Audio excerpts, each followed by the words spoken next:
This COVID, conference will now be recorded. even as it fades away, hopefully with the treatments from Pfizer, et cetera, we will work differently going forward. So the survey is an important tool for us to kind of build our guideposts that help us go through 2021 and beyond. So definitely take a moment if you haven't already. All input is important. And then it will help us figure out how we serve the group. So I appreciate that from that input. I'll say in advance, thank you. But well, anyway, thank you for paying attention to my housekeeping and everything else. We're going to first talk about committees, and we'll talk about partners, and then we'll do financials. Just kind of a quick agenda of what's going to happen today. So first off is our membership committee chair is Miguel Carranza. Miguel. Good morning, everybody. Great Morning. to see you all here. I'm glad I can see you all. That's wonderful. Too bad we can't meet in person, but happy to be here, Dawn and everybody. Just wanted to actually welcome. I can see that there's a couple of new possible members or associate members, I should say now, such as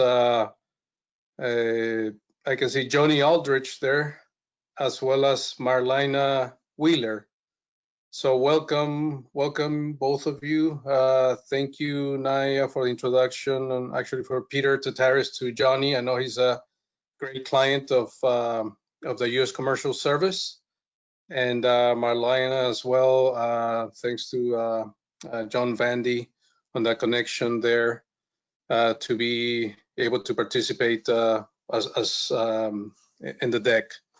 As I have sent a couple of emails, mainly to the executive committee, we have about maybe 7 to 10 possible prospects. What we want to do usually in normal times, we will get together, have happy hours and other events where you can learn more about the what the deck does. But in these cases, please reach out to any of the executive members or anybody as a member to learn more if you have any questions.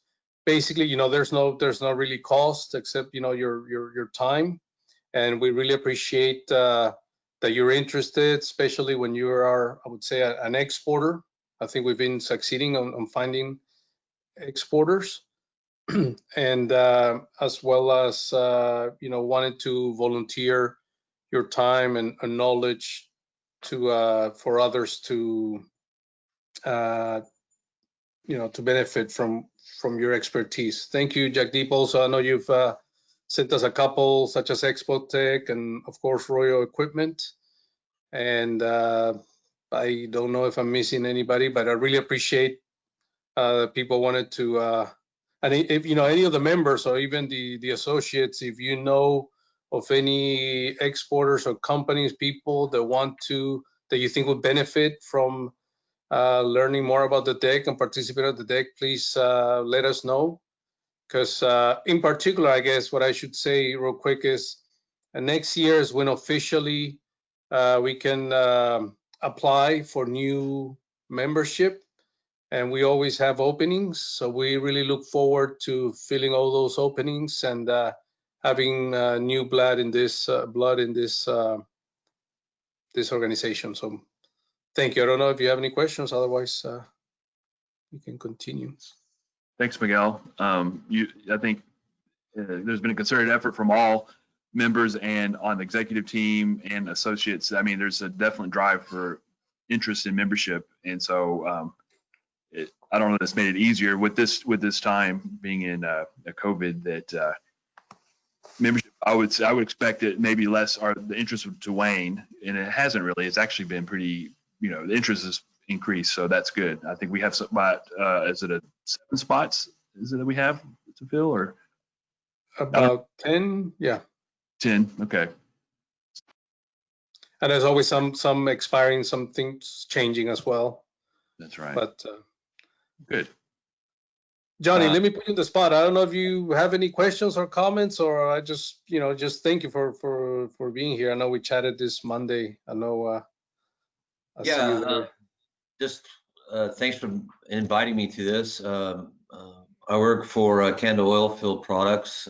We do a lot of exporting outside the country. I'd say about 90% of our business is done outside. Right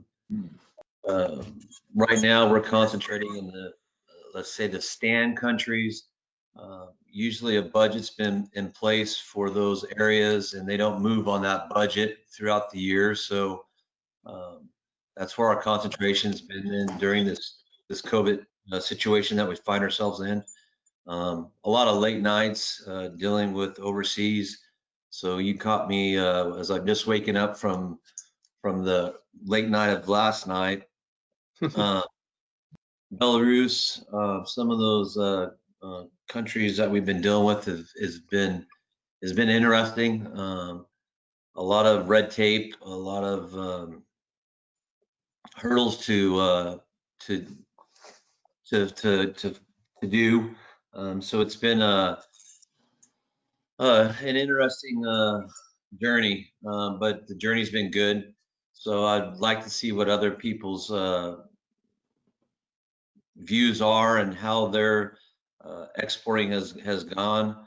You know, what some pitfalls that they might have fallen in that I can avoid in the future. We've been in business since 1986, and we have an office overseas. We have a place in Jebel Ali, which is a free zone in the United Arab Emirates. So yeah, I'm just here to scope what's going on, see how everybody is and what's going on, and here to help if any questions can come up that I can answer. Excellent. Welcome, Johnny. Thank you for taking time to be here and waking up early. I understand that. My background has been with mining, and we've been in other parts of the world as well. In fact, mostly in Australia, and then luckily occasionally in Latin America. So that was mostly the same time zone. But I get that. So thank you for joining us after a late night. And I'm sure there'll be some great people on this call, and then in general for resources that if you have any questions. And Miguel is very well connected and can point you in the right area if you have any questions on maybe on a certain thing. So thank you. You bet. Jagdeep, you want to give us an update on outreach? Yes, sir. So we've had a very successful event in partnership with DEC and the Indo-American Chamber, which I serve as executive director, in which we had Naya in conversation with Eileen Nandi, who heads the US Commercial Service at the Indian Embassy in Delhi.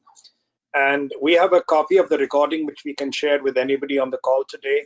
I can forward it to Erica to forward to anybody who's interested. I also want to mention that the DEC is not just about meetings and conversations. It's about making things happen. So I met one of our members, Royal Equipment, through the DEC many years ago. And because of that meeting, because of somebody who's smiling, that company is doing business in India. And right now, we are trying to help them set up operations in India, in the state of Goa.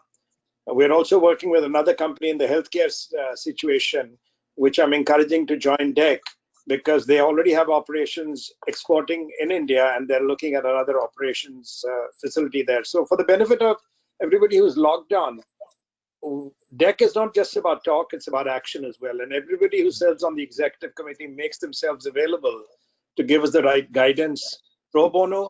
Plus, we have a lot of very highly skilled professionals on the team who you can read out for paid professional services, because it's all about connecting. Outreach, the committee that I head is all about connecting. It's about networking. Unfortunately, this year, the physical networking has been very limited. But we do have active subcommittees engaging in marketing, public relations, social media, in counseling, and we have an active sponsorship committee helping us identify potential sponsors.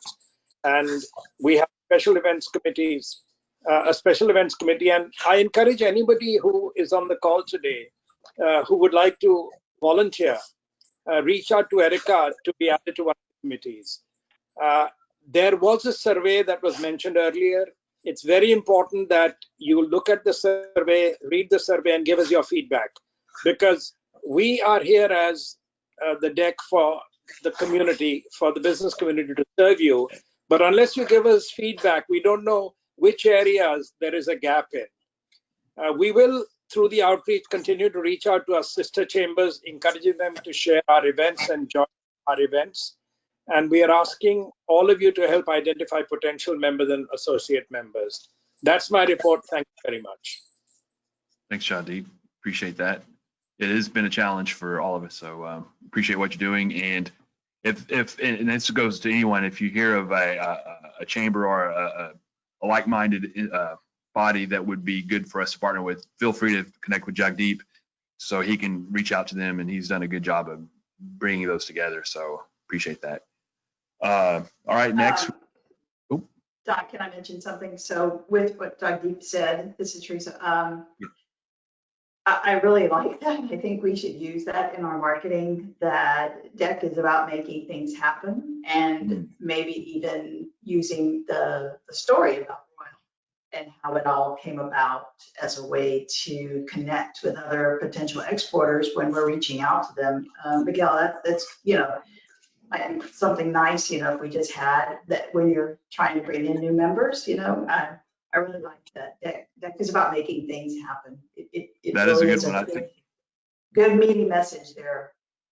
It's a very concise. Jagdeep, I hope you're doing that pro bono, because that was a good, concise message.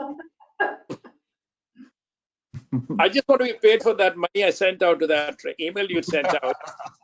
Otherwise, everything else is pro bono.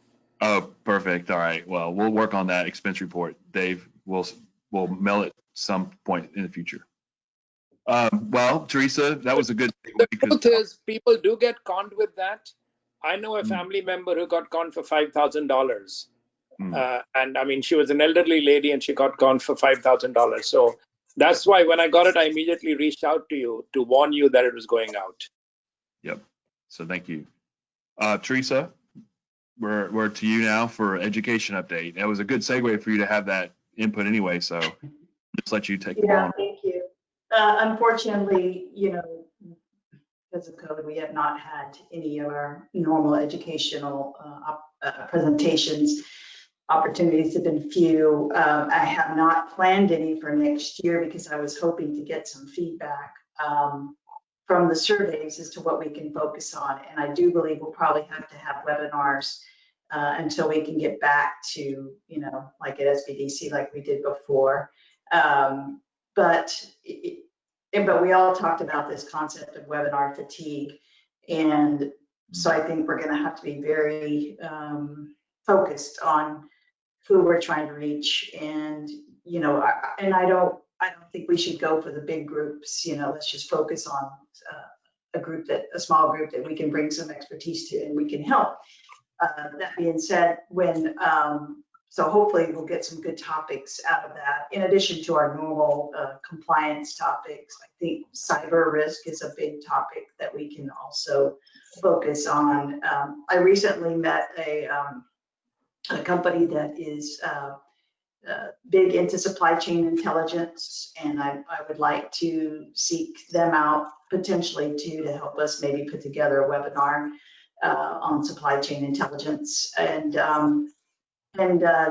Johnny, welcome to the group. Your comment really struck me as well, like exporting pitfalls to avoid. And, I can put these topics together. I don't have the expertise to build the format on that. So I'd have to get some help from whoever is, an exporter, and we can then reach out to the subject matter experts to put together something. But I would like to, by the end of the year, based on that survey and some other things, just through this meeting alone, come up with a format for next year, at least maybe 2 to begin with, first and second quarter, late first and second quarter webinars that we can have. In terms of charging for them, I don't know that do we have a mechanism to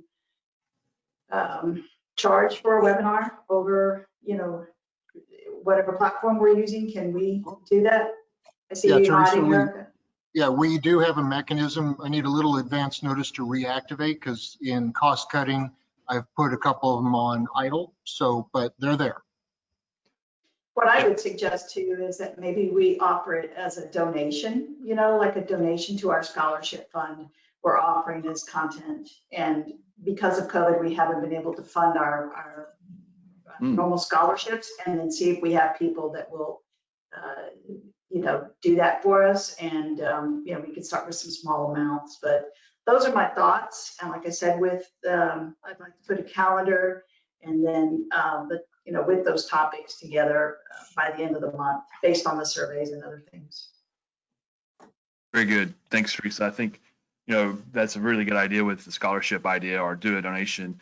I think, you know, Naya will maybe be able to speak to that in when she comes up, but there's been some fatigue on pricing too and finding where that price point is. And, you know, maybe, you know, we thought, you know, $50 might be reasonable, but now we're finding maybe it is a little bit tiresome.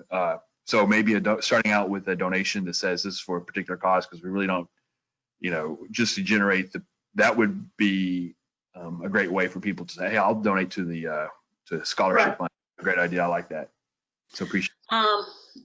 Good morning, everyone. So we are just now starting to charge again for our events, and it seems like everybody's starting webinars now at about $25. Also, I think we had a previous discussion about sponsorships, so maybe also reaching out to companies that still have marketing budgets that would be willing to sponsor programs with us. So Teresa, let us know if we can help with any other programs and subject matter experts. Will do, Naya. Thank you. Thanks. Thank you, guys. John, I don't see you on video. Are you on the phone? John Vandy? Okay. Well, I know he was traveling and he was going to try to give a call in while he was in the car. One of the few guys actually still keeping the roads hot, traveling salesman. But as luck has it, we had a good segue to go from John Vandy, who's in charge of legislative, to go to Naya, who's in commercial services. So we'll continue that segue, and we'll have Naya basically just take the legislative piece. Sure. Actually, I'm going to put it at the end of my report because I wasn't sure if John was going to be on or not, but I will kind of mention what we've done in the legislative space. So like I said, it's good to see everybody. I wish we were having this meeting in person, but happy holidays to you all. Despite COVID and the downturn in the oil and gas sector, or energy sector in general, we had a good year. As you know, our fiscal year starts October 1st. So we're now at the end of the first quarter. So our office assisted 757 Houston companies. We added 472 new clients. So that's been a positive for us in COVID. I think folks have kind of been in place and ready to use us and you know, tap into the resources that we have. So we added over 400 new clients to our Houston client base. And then we reported 51 written impact narratives. That's part of our performance measures. We have to write up these success stories. So the team here in Houston reported 51 of these success stories for this year. And we're hoping that we can meet that number or exceed it in fiscal year 21. You know, it's going to be increasingly challenging, but working with the team to kind of plot out who our clients are that are in the position to report success. So it's good to see some of our clients here on this call as potential DEC members, because we do want to engage more clients in the DEC. We are still teleworking, although our office is at the Mickey Leland building and it's been open this whole time, but our team is still teleworking from home, at least for the immediate future. And we welcome your feedback on how the U.S. Commercial Service, the International Trade Administration, and the U.S. Department of Commerce can assist you in your exporting. Of course, we are waiting for new leadership in the coming year. Our Trump appointees are still in the building and still working, but we imagine they're going to kind of transition out in the coming weeks. And so we are continuing on with our initiatives and our programs until we get new leadership and there may be some shift. I will tell you that I want to thank the DEC for supporting the Discover Global Markets in Indiana. It was around advanced manufacturing. Thank you for that, and we got some recognition from our leadership for your support. I forgot to bring in the numbers, how many folks actually participated in the GM, and hopefully I can put that in the minutes, send it to you, Emma, and you can add it to the minutes for this meeting. But thank you again for your sponsorship. I will tell you that in addition to the webinars, and we're using a lot of MS Teams and doing a lot of intimate programming as well as the bigger kind of WebEx programs, but we are still active in virtual services. So we've shifted from our Gold Key service, where folks would get on a plane and conduct meetings, to more virtual appointments. That's our virtual international partner search. So most posts are still active in setting up matchmaking meetings, as well as doing ICPs or international company profiles, which are our background checks on foreign partners and buyers. We are now starting to get into virtual trade missions, and I know we're working with the City of Houston on one coming up. I won't steal Chris's thunder, but I think that's going to be the next step for us until we can get back face to face. So I'll be happy to share some of those details with you. I know our Trade Americas team has been trying to put this program in the Caribbean together. They've rescheduled it for May. Now they're looking at doing some type of hybrid matchmaking virtual trade mission. So I'll also share that with the group. I do want to kind of highlight a couple of programs that were kind of standout for us this year. As Jagdeep mentioned, we had our Minister Counselor Eileen Nandy talk about doing business virtually with India.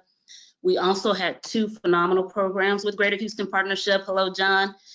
With Secretary Wilbur Ross, he first spoke to the economic development organizations in the region, talking about EDA, which falls under commerce, and the grants they're giving out, and it was more kind of covert recovery.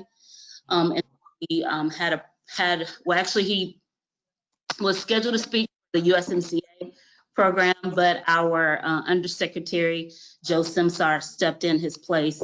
So I know going forward in this fiscal year, there'll be a strong emphasis on the USMCA agreement and making sure that companies are taking advantage of that. And then we're keeping our eye on any potential free trade agreements that may be around the corner. We've also pivoted to more e-commerce counseling. This is something we kind of dabbled in prior to COVID, and a lot of our West Coast colleagues were more advanced in helping companies in this e-commerce space. Now everybody's working virtually, and so we're really starting to engage our clients on their digital marketing piece. What social media are they using? How does their website translate internationally? We've had an e-commerce innovation lab internally for some years now, but now they're being more aggressive and out in their outreach. And our office is starting to do what we call website globalization review. So we're looking at our clients' websites and doing initial analysis for them, and then helping them kind of hone and fine tune the websites so they're more attractive to international customers. And then we're also looking for service providers, local service providers, as well as national service providers. We're not into website search engine optimization. We know you need it. So we're looking for service providers that can help companies redesign their websites and help them get into Google Analytics to help them really identify which markets are looking at their websites and how we can translate that interest into potential customers. So I'm happy to maybe do a program with the DEC to talk about what we're doing in the e-commerce space. We did have it part of our Export Academy, and actually from that program, we had about 5 companies take advantage of them, and it was a great exercise for us. It was definitely a new area to work with exporters in that e-commerce digital marketing piece, because a lot of our clients had never, done Zoom meetings or, aren't on LinkedIn. So we've been talking to them a lot about that, and it's been kind of fun and a new muscle to exercise. Are actively engaged in Prosper Africa, I should say. So we have Power Africa focused on bringing energy opportunities to the continent. Now we've shifted to Prosper Africa, which is a bigger platform. And in partnership with our Southwest region, had our first global project access. This is an initiative we created as a spinoff for DGM. We all had the DGM October last year, and it was so successful, we wanted to keep the conversation going. So we created the Global Project Access. It's helping companies connect with the project owners, specifically in Africa at this point. And so we focused on Mozambique, following kind of the Anadarko, Exxon projects there. And we had a 2-part webinar with Fluor, Technip, FMC, and Total. Very well received. Most of them were the procurement officers. They talked about the projects and what's going on in Mozambique. And so step 2 of that project now will be a formal matchmaking program with potential buyers and partners in Mozambique. So we submitted this program to our headquarters, and it was able to get some funds to hire a contractor in Mozambique to focus on this particular project. So they're going to go out and identify small businesses and project opportunities for US companies, and then we're going to do some matchmaking. So that matchmaking is scheduled to take place sometime early March, and that will be virtual. So we'll use a matchmaking platform, and folks can register and identify opportunities there. Also, the E-Awards is open. So applications are now being accepted for the President's Excellence in Exporting Awards. That is an annual award recognizing exporters who've had at least 4 years of exporting growth. If they've won an E-Award before, they can reapply, and that is the E-Star Award, and that's for both exporters as well as service companies. So I'm happy to share more of that information with the deck after this call. Houston did have did receive one of the Houston companies did receive an E-Award this year. That was Frugro, and they are a client of ours, and actually they work with multiple offices within the commercial service. So we hope that we can have 1 or 2 nominees or winners this year. And one thing that I've mentioned in previous DEC meetings is that I'd love to see the DEC do a reception for all the local E-Award winners. This program has been going on since World War II. So a few local E-Award winners. I think it'd be great to keep them connected and to raise the visibility of all of our amazing exporters in the area. Prior to COVID, I was actually in conversation with the Port of Houston, who's won 2 of these awards. And we were gonna have a big program and maybe have the secretary come out and help them raise their flags, because as an E-Award winner, you actually get a flag that you can fly at your headquarters along with a plaque. So hopefully we can revisit that next year and get the port some recognition for their part and role in exporting in the Houston area. Legislatively, we had a good year reaching out to our local delegation. We had contact with Pete Olson, with Congressman Brady, Weber, Fletcher, as well as Sheila Jackson Lee.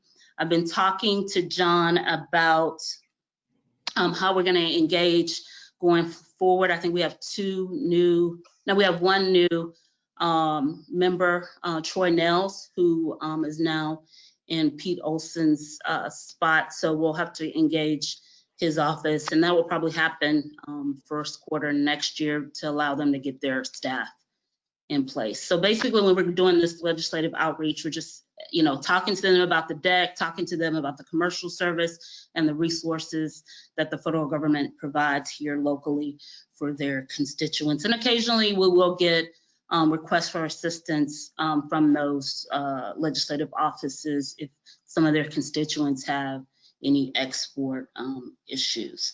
So I think with that, I'm just gonna put a pin in it and see if anybody has any questions. Well, I'll start with mine first. Nia, Okay. Thanks for a very thorough update. You kind of engage with us all the time, so I feel like you're kind of like one of the, you're HDEC, but your commercial services. I mean, you're with us.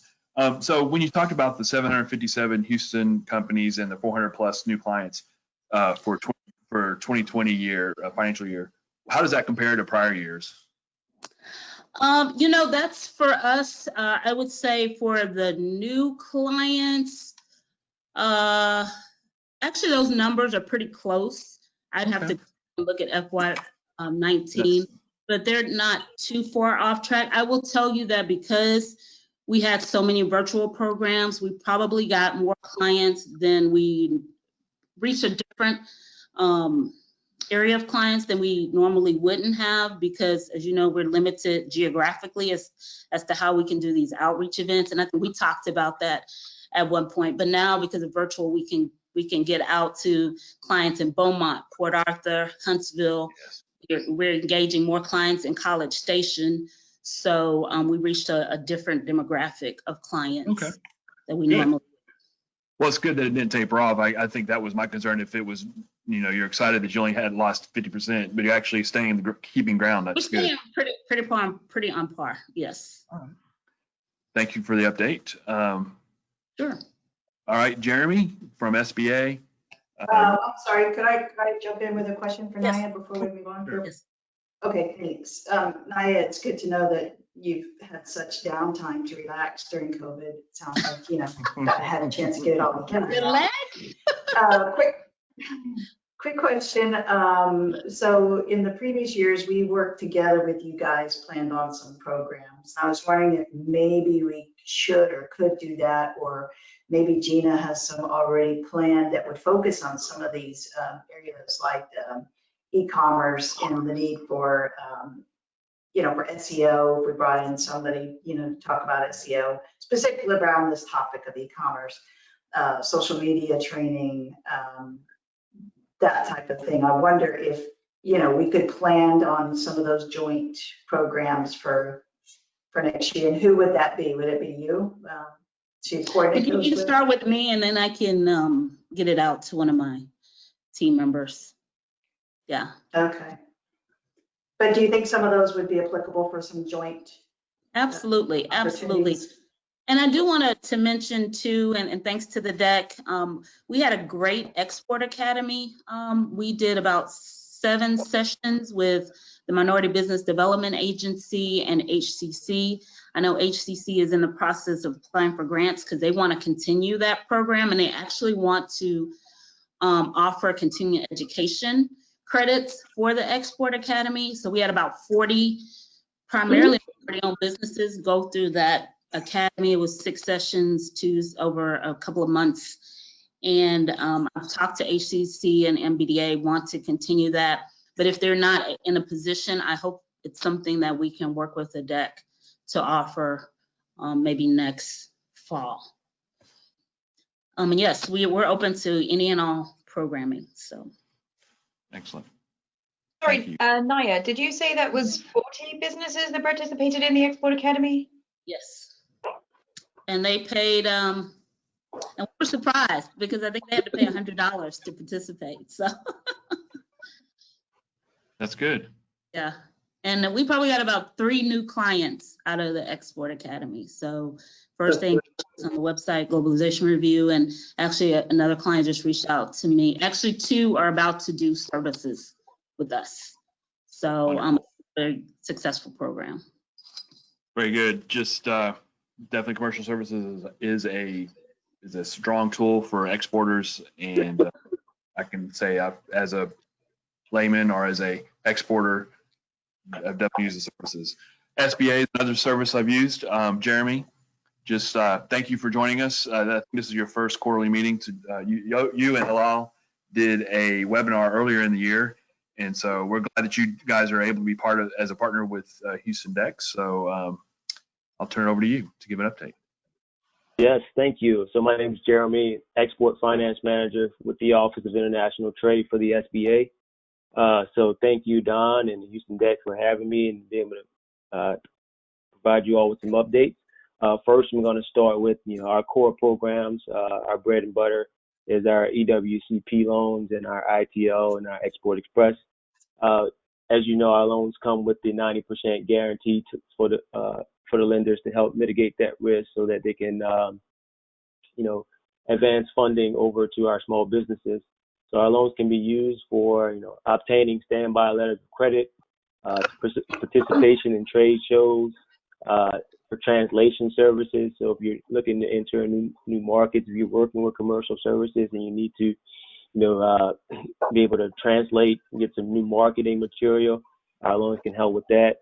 General lines of credit for export purposes and for performing service contracts, obtaining transaction-specific financing. So with our EWCP loans, it can be done transaction-specific or on an asset base if they need to borrow and leverage their account receivables to purchase real estate or equipment, and also acquiring, constructing, renovating, modernizing, or improving or expanding production facility or equipment. And it can be issued in term loans or advance the whole amount or in lines of credit. And also our loans can be used for debt refinancing. And so as you know or may not know, we have a new SOP that came out October 1st, 2020, which allowed for us to have some more flexibility and help us to enable to help our small businesses more. As you know, the EWCP was originally done on a 12-month term. Now we have new upfront guarantee fees, which allows more flexibility for our small businesses and the lenders. So now it can go up to 36 months. So basically, originally it was a 12-month line that was issued by the lender, and the guarantee fee was 25 basis points. Now you have more flexibility where you can use anywhere from 13 to 24 months would have a 0.525% guarantee fee, and anything from 25 to 36 months will have a 0.80% guarantee fee. So it just allows a little bit more flexibility there for the lender. Also, in the SOP, previously we would get a lot of small businesses that wanted to find out if there was any help for acquiring new businesses. And up until October 1st, we had to tell them no. But now, with a lot of push from our colleagues, we were able to get that approved. And so now under the international trade loan, it can be used for business acquisition. So, that's a huge deal for us, and a lot of small businesses are excited about that. And so only guidelines, the applicants must purchase 100% of the ownership interest in another small business or acquire all or substantially all of the assets of another small business through an asset purchase. Also, regardless of whether the change of ownership is a stock purchase or an asset purchase, the applicant must acquire from the seller facilities or equipment to be used in the United States in the production of goods or services involved in international trade and to penetrate those markets. So it's a huge plus for us that we're excited about. And the last update is the STEP grant. So as the state of Texas is a big export state, and we have been awarded STEP dollars again for the year of 2021 to allow our small businesses to borrow, a grant to be able to, like I said, enter those new markets and they can apply for the STEP grant through the Texas Department of Agriculture, which heads it up for us. So those funds are already available, and we have many applicants already applying. So as you talk to small businesses out there, please create awareness on that and let them know that, that these are funds available to them that they can apply for and use to help with their export and enter new markets. So those are my updates. I'll stop there. If you guys have any questions, please ask. I'll start with a question. What defines a small business, just for everyone's benefit? So a small business is defined by your NAICS code. So Ayla, you want to jump in on this one? Sure. So good morning, everybody, and I apologize. I'm faceless without the camera, so I'll try my best to give you a visual verbally. Small business definition based upon SBA's defining is, as Jeremy mentioned, we get a number of different categories. The first category is categorized utilizing the NAICS code. So if you are a manufacturing company, we look at number of employees. And based upon the type of manufacturer that you are, you could qualify as a small business owner. So an example of that is we have a number of manufacturers that have over 1,000 employees, and by definition, they qualify as a small business owner because of the type of manufacturer that they are. So it's driven by NAICS code largely. We do also have what we call an alternative size standard, where we will look at we're looking at the company's last 2 years annual profits, as long as that's $5 million or less, and then that they have an average or an aggregate net worth of $15 million or less. We can also qualify them as a small business owner. Wholesalers are going to be a little different, of course. In some cases, of course, you can look at revenues to classify companies as a small business owner. And again, we've got the alternative size standards to help you figure that out. So the easiest way to figure it out is NAICS code, and then either call myself or Jeremy, or also, of course, work with the local SBA district office to determine if it's a small business owner or not. We got a couple of different ways to help you out there. All right, thanks for that. Follow-up question on that one, though. Although it really opens up a lot of the new market size companies, I think the personal guarantee requirements kind of limit that the definition. Would you maybe add a comment in that segment as well? Don, can you summarize that? I didn't catch that. It was broken up on my Sanem. Could you please repeat that? I'm sorry, it was broke up. Yeah, I'm going to try again. So what I was asking is that although that definition is really adding a lot of the middle market size companies, I think a requirement of the personal guarantee is loan condition kind of limits that a little bit as well. Would you be able to maybe add a couple sentences in that regard? Right. So if I'm understanding you correctly, we at SBA, we have a maximum loan amount regardless of the size or type of business. Our maximum loan amount is $5 million on a traditional 7(a) product. But when we're looking at size to determine a small business, what we're primarily looking at is the NAICS code based upon the industry type. And that is what's going to drive the SBA's definition of a small business. And so, as I mentioned earlier, even though you might not qualify as a small business owner utilizing the NAICS code, we do have what we call an alternative size standard. And that's where we take the average profits of the company for the past 2 years. And then we also look at the net worth of the business.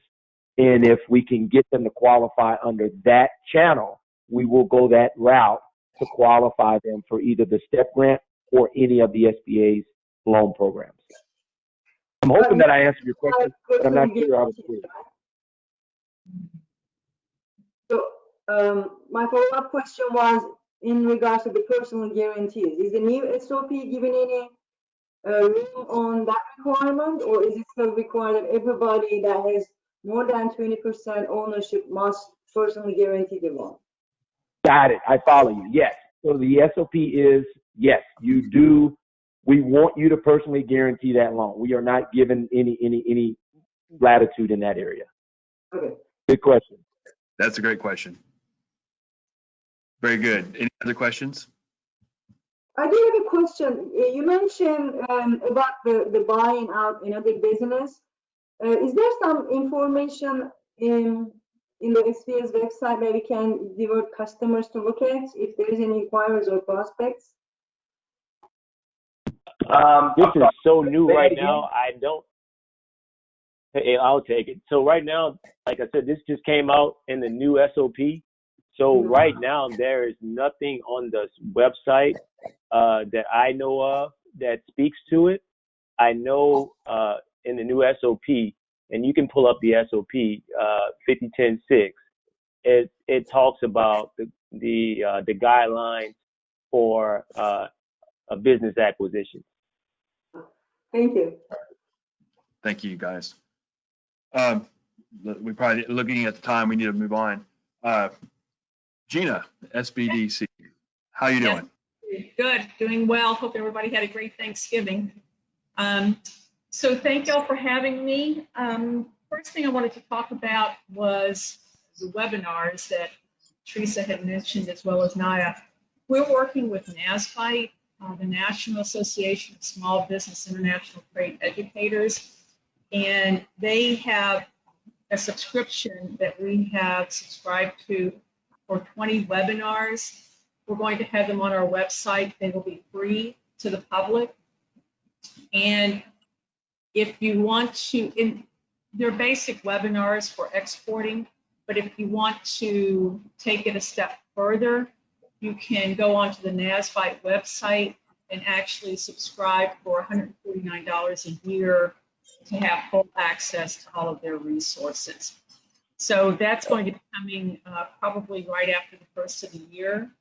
So keep that in mind. It might be something that you can refer your clients to, particularly the ones that are just starting out and thinking about exporting as an option for them, which I think a lot of businesses are right now. So this is on your website. The link is going to be there. It's going to be on the website probably right after the first of the year. Okay. Then the other thing I wanted to talk about was we have a business matchmaking event coming up on March 5th, 2021. And it's available to any business owner. What we have is we contract with a company that will actually do the matchmaking. We are working with the SBA on this, Houston Business Journal, and then we have a couple other sponsors. If anyone is interested in sponsoring, let me know. But anyway, we will do a matchmaking, and then it's all virtual, and businesses will be able to, the buyers and the suppliers will meet for 15 minutes. We're going to have some pre-event webinars, particularly for capability statements, how to write one. And so that's going to be coming up in February, the capability statements to get people prepared for that event. So it's a good opportunity for exporters because it's a lot of large buyers. So you might keep that in mind, and I'll send some information on to y'all about that. But again, it's March 5th, 2021. It will be a virtual event. We did it this past year at HCC. It was a live event. It actually was our last live event before COVID. So we thought about doing it live when we started planning back in August, and we thought, you know, we better not. So it is going to be virtual. And we also, since COVID has started, we have added to our staff on a contract basis about 15 different specialists who are doing deep dives with our companies on a variety of different topics. We have everything from human resources to website development to social media, loan preparation. We do daily webinars for the PPP loan forgiveness application. We are looking for something to probably be coming down the pike in terms of another stimulus package. So we're gearing up to do webinars for that. We also have a specialist for restaurant and hospitality. So if you have any of those as clients, QuickBooks, we have a retail specialist. And so in order to meet with one of those specialists, you would just work with your SBDC advisor and they would help set that appointment up. It's free. You can meet with the specialist as many times as you like. So Teresa, you were talking about or I think Naya was talking about getting businesses help with the SEO and the SEM. We have folks that do that. In fact, we just had a webinar this morning at 9:30 on that. And the gentleman that does, of course, is very good. And he's been doing a lot of one-on-one appointments with our clients. So know of somebody that could use that, you can send them my way or just send them directly to our website. And the last thing that I have is we've had a request to do some small business training, starting a business to immigrants and refugees that are new to Houston, and they want it done in Arabic. So I had somebody identified and ended up falling through. So if you know of anyone that might be able to do some small business training in Arabic via webinars, please let me know. That's all. Wow, that's good. Questions from anybody? Hey, Gina, I'm sorry, just one quick question. This is Alon. My only question for you is, who are you working with at SBA on that matchmaking? Valerie Mayer and Mark Winchester and Tim Jeffco. Got it. Okay, great. Let us know, let me or Jeremy know if there's anything we can do to help in that process.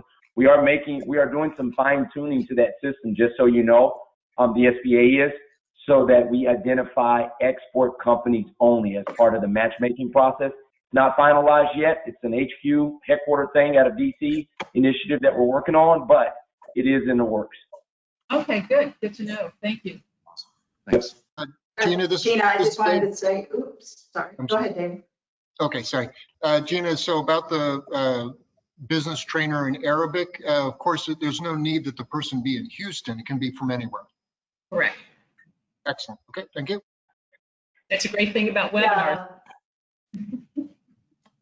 Sure. Gina, I just wanted to mention, yeah, I think that you and I should probably get together and just so that we're able, well, particularly that cross promote, some of these events and have a better singular place to distribute this information. And then we can also determine where the holes might be in the education offerings, and that way we know what to provide as well, like we've done in the past. So good information. Thank you. Yeah. And I'll get a list of those 20 webinars to y'all so you can at least see what they're all about. Great. Thank you very much, Gina, for the update. John, Greater Houston Partnership. How are you doing today? I'm sorry, I have to sign off. I have another meeting starting. We understand. I'm going to miss the rest. If someone else can take some notes for the rest of the meeting, I'd be grateful. I'll finalize what I've got. All right, cheers. Sorry, guys. Yeah, I also have a hard stop here at noon to get to another one of these Zoom meetings, but yes. I'm John Cypher, I'm the Senior Director Americas, and I'm also, I know you guys are familiar with Josh Davis. He was doing trade, and I'm picking up that role now as well. So it's a pleasure to be here. I'm going to try and condense everything to about a minute, but there's a lot going on. I think Chris Olson will probably get into this, but the major announcement for Houston is, and you guys probably read this in the news, is Hewlett Packard Enterprises is moving their global headquarters from San Jose to Springwoods Village in North Harris County, where they already have an ample presence there of about over 2,600 employees. This is a huge deal for Houston. I don't think there's been a non-energy headquarter relocation here since the 80s with waste management. And I just want to say on the partnership side, it was kind of the cherry on the top that we had a virtual mission to Silicon Valley last month.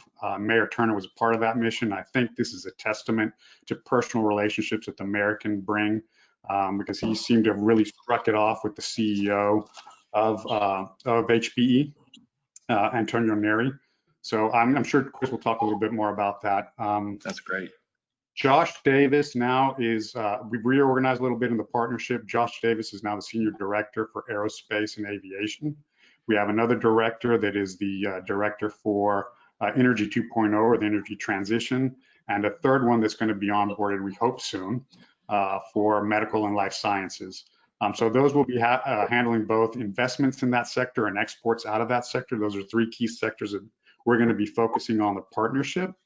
Now that I have a lot of these members here from the deck on the line, I really want to thank Naya, Chris, and Exim Bank for helping out with USMCA Day. As everybody knows, USMCA will now be the framework for all commercial transactions between North America. That event was a success because of the partners of this group. The mayor was there to give a welcome speech. Like Naya mentioned, the Secretary of Commerce was going to be there, and we had themes going on in energy, aerospace, tourism, and exports. So we had Kimberly Reed-Dennis, the chairwoman of XM, along with her peers in Bancomex, which is kind of the XM Bank of Mexico, and Export Development Canada, which is the Canadian piece. The event was a huge success, and I just want to thank everyone for it. Quickly, there's a couple of numbers that I know Josh gave these in trade. 2020 year to date, it's bad, but it's not brutal. Exports are down 12.4%, imports are down 23.6%, and total trade is down 16.6%. By region, Africa, total trade is down 25.6%, the Americas 25.4%, Asia 9%, Europe 10%, and the Middle East 33.6%. And I'll leave it at that. I'll ask, if there are any questions, go ahead and take one or two before handing it off to Chris. Oh, and happy holidays, everyone. If I don't see you again. All right. Hey, just real quick, sorry, A-Law again. Real quick question for you. The HP deal, do we know how many jobs are they bringing to the Houston area? We don't know exactly the amount of jobs. There's 2,600 jobs here already. We are estimating them to be in the hundreds of just highly skilled, highly trained, highly professional jobs. I see. Okay, thank you. Thanks, John. Thanks, everyone. All right. Have a good meeting. All right, we'll go turn over to Chris Olson. Thank you all very much. It's a pleasure to join you all today. I'll start where John left off, but just for those who I haven't met before, again, my name is Chris Olson. I'm the Director for Trade and International Affairs for the City of Houston. I'm part of Mayor Turner's executive team. So we are here to help however we can within the context of the City of Houston and the engagement from Mayor Turner and the Mayor's office writ large. My expertise is international government affairs, government relations, and business development.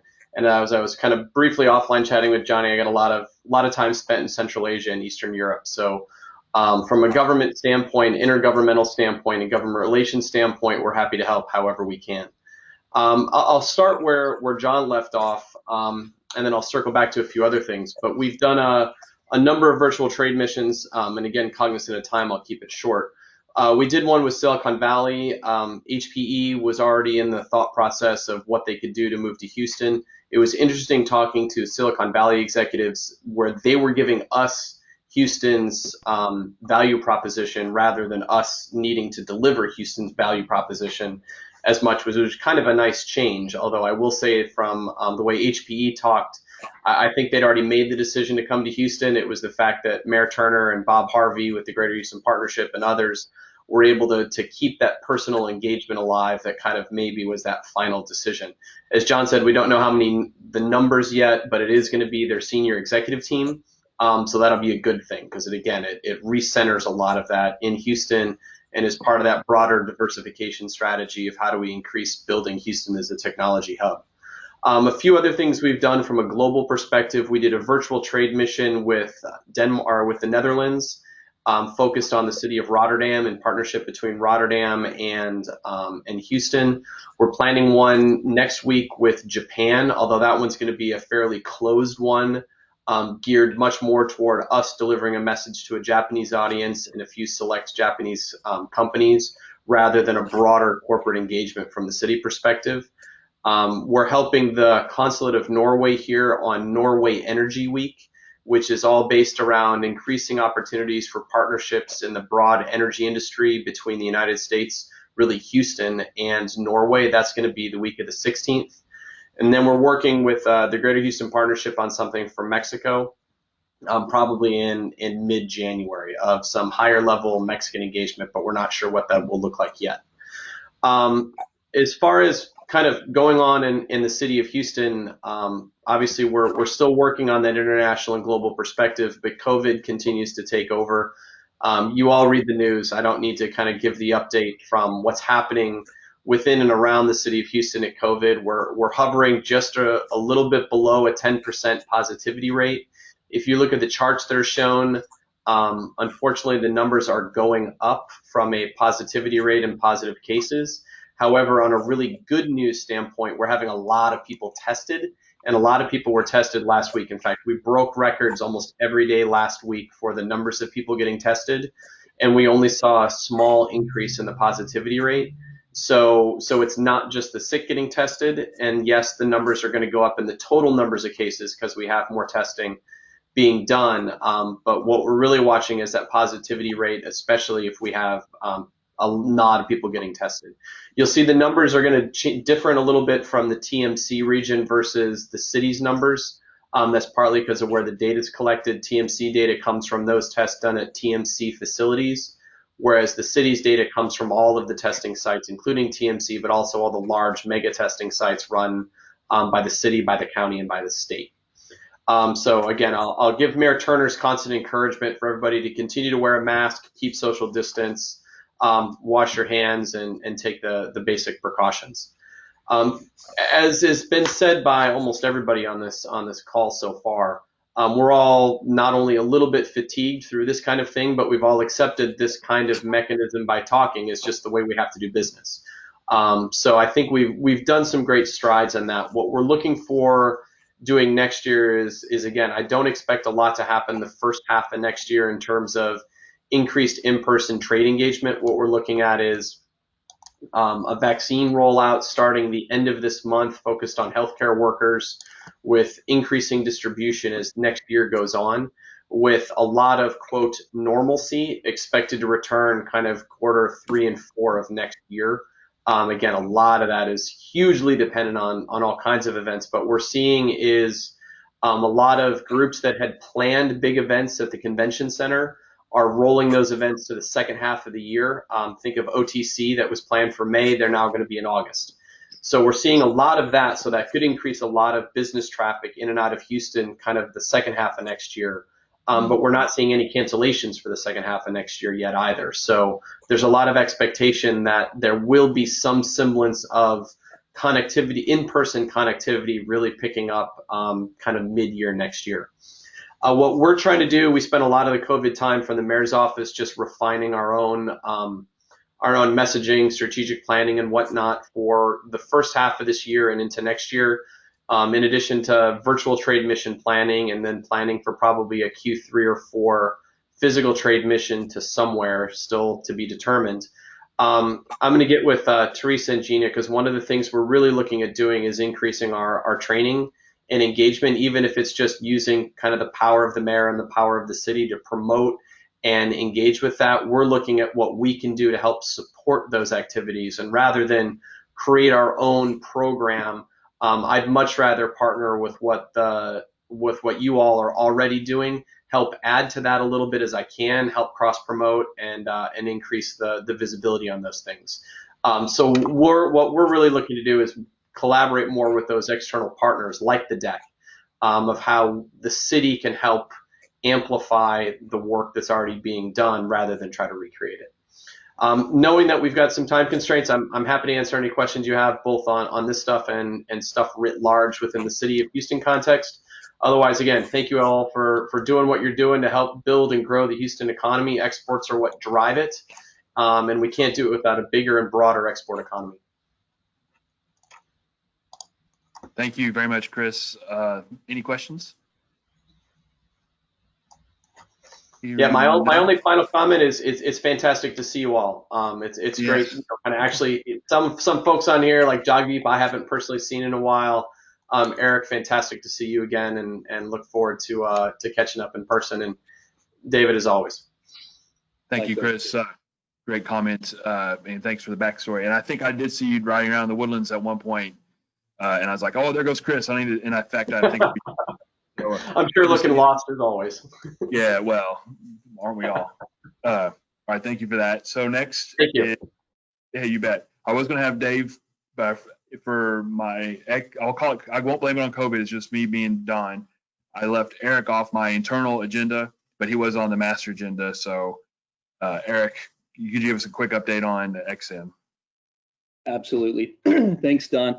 Somebody mentioned normalcy. I had the shocking realization when I turned on this meeting that this was the new normal. This feels more normal to me than an in-person meeting. So I wonder how it's going to feel when it gets back to the old days. Just a few quick updates as it relates to the COVID measures that we rolled out in March of last year. We have extended those now through April of 2021. I won't go down the list because it is a lengthy list of everything that we have done as it relates to coronavirus measures. But if you're interested in that, I'll point you to our website, xm.gov /coronavirus response. So on that webpage, it'll itemize all of the COVID measures that we have provided during these times. And again, that's extended through April 30th, 2021. Some good news as it relates to board level transaction approvals. We have some significant activity in Houston, Texas as a whole. There's been 4 significant transaction approvals in this last annual quarter, not fiscal quarter. The first one is Pemex. We have approved a $400 million loan facility to them. And that's going to be for the purchase of energy related goods and services. And we expect that to support 1,900 jobs. The second one is Freeport LNG in Texas. We approved a $50 million supply chain guarantee facility, and that guarantee will go to Greensville Capital in the UK. And that will support 200 jobs. The third one is Boeing. We approved, and these are all board level approvals. And when I say board level, anything over 10 million goes to our board. So Boeing, we approved a $500 million supply chain guarantee facility. And that is a loan guarantee to Citibank to finance the receivables of Boeing's suppliers. So basically what happens is a supplier of Boeing, and Boeing, they work out a credit term agreement. And let's call it net 90, Boeing and their suppliers are all agreeing on. The suppliers of Boeing can discount those receivables through Citibank instead of waiting on Boeing to pay. So what that does is it increases liquidity through the supply chain. It puts more pockets and more money in the pockets of these Boeing suppliers immediately so they can turn over more purchase orders. So we're increasing the supply chain flow between Boeing and its suppliers under that supply chain guarantee. And again, that's a $500 million guarantee. Fourth, last but not least, is a $230 million loan guarantee to rehabilitate, design, and construct water treatment facilities in Ghana, West Africa. We expect that to support 600 jobs. And a lot of that also is in Texas. So 4 big transactions that amount to almost $1.2 billion. And a lot of that activity will be focused in on Texas. Another item of interest was what we call our All America Initiative, launched by our Madam Chairman Reed in May of 2009. Basically, it had 2 phases. The first phase was to hold outreach events in all 50 states and territories. And the goals were to meet with companies, rep members, chambers of commerce, state and local governments, SBDCs, trade associations, and others, and basically get the word out how we can help U.S. companies who are exporting a product or service that's U.S. made.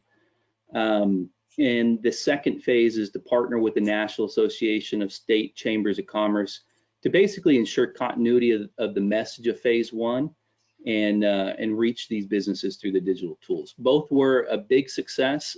We created a nice little video I shared on LinkedIn.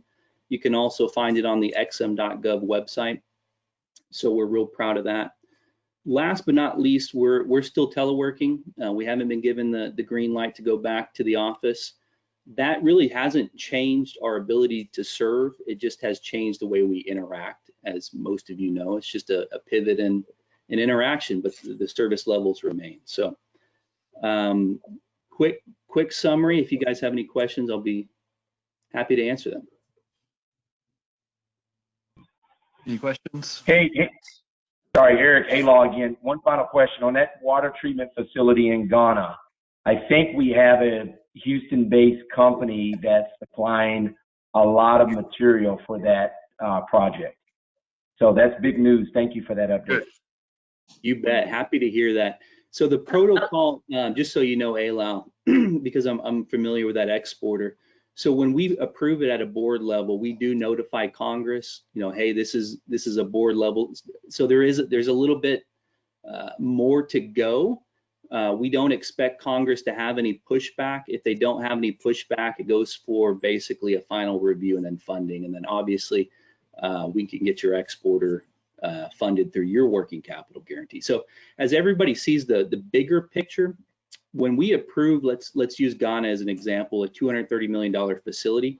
This is a guarantee going to a lender. Lender provides the money. When they provide the money for that project, there's POs that come back here to Houston. Alaw just mentioned one of them. So when that company in Houston gets a PO, then they need working capital. And because it's an export order, then they usually go to SBA or XM to get us involved to help with that cash flow constraint as well. So in the bigger picture, while we may initiate this big transaction, a lot of the little transactions under that are also being fall under the SBA and XM umbrella, product umbrella as well.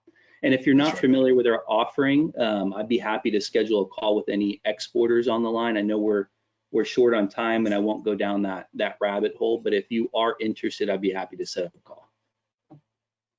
Thank you, Eric. Thanks, Alaw. You bet. Naya, were you going to say something? All right.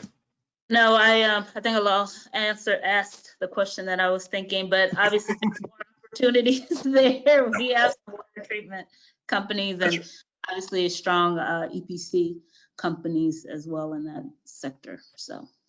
All right, good. Well, one thing is we are all intertwined, XM and SBA and NIA, SBDC, everybody, City of Houston, we're all intertwined and it's, you know, we're all on the same team. So that's really good. It helps us all. I mean, there's so many resources here. I think, Johnny, you know, you obviously are very experienced in your exporting. You're already actively doing it, but there's a plethora of resources here. You know, if you have an inkling, you know, you can reach out to, you know, any one of us and then we can even direct you. So I think those are the things that are important and viable for as an exporter, as I am. James McDevitt, who's also on the call. We're active exporters and we've come in through HDEC as a way to find resources and network with people. So I think it's very valuable. And what's good is these guys they want to see you succeed. So they will look however they can to help you out. So thank you for everyone for your comments and updates. Last thing is not least, but it is important, is our financial update from Dave Morris. All right, I can do this, I think, in under 60 seconds, and I'm going to restrict it basically to thanking the people that helped. So the year started off with trying to get us organized after a couple of years that maybe wasn't as much attention as people want. So the shout outs go to Pam Holdrip, who don't think is on the call, a former executive committee member, and Erica. We completed a insurance review here this last month. And the shout outs there go to James McDevitt and actually Jagdeep, who sent me to a person who basically reviewed stuff for free, which was wonderful. We also got our taxes in order, and the shout outs there go to the prior chair, Jason Bremerhop, and a even former previous chair, Carl Meyer. So anyway, I know there may not, Jason may not be on the call, but Carl certainly isn't. But anyway, just want to highlight that. In a very broad sense, the cost issue is, like many organizations, no income this year. Our burn rate I initially estimated to be about $1,500 a month. It was closer to $2,000 a month. So as we look at 2021 and examine whether things are structured on donations for scholarship, which would be a wonderful approach, or sponsorships, that is definitely worthwhile. We'll end the year with about $60,000. So kudos to the previous executive committee to keep us in good health so that something unexpected like COVID we could weather it, or we have the ability to. Probably the only regret for the year is that we all wanted to get our banking services in better order, and that just goes to the top of the 2021 list. So should anyone want to look at the financials, we've got income and balance book statements and stuff. So, and those are available. We're a nonprofit and a sort of open book kind of philosophy. I don't suspect there are questions, but if there are, I'm here. Thank you very much, Dave. Any questions? Perfect. Well, I'll just wrap it up quickly. Thank you guys for being part of Houston DEC. Thank you, Johnny, for staying awake for this. I mean, because it gets pretty dry sometimes, but a lot of valuable resources. Again, I'm not sure who your point of contact or introduction was, but feel free to reach out to them and they will get in touch with us. You can get our details and we'll be glad to connect you with whomever. That goes to anyone. But thanks to everyone on the committee and everyone, all of the partners, for being part of HDEC making it successful. And again, it's been said so many times, but I'll say I'm thankful for each one of you all, and also regret that we're not able to meet in person one last time for the year. But here's to 2021 with the vaccines coming online. Hopefully at some point in 2021, we can all share a common room and network like we usually do, and have share some good memories. So, and with that, I'll say cheers, goodbye, and we'll talk later. Thank you, guys. Thanks, everyone. Take care. Happy holidays. Thank you, everyone. Have a great day.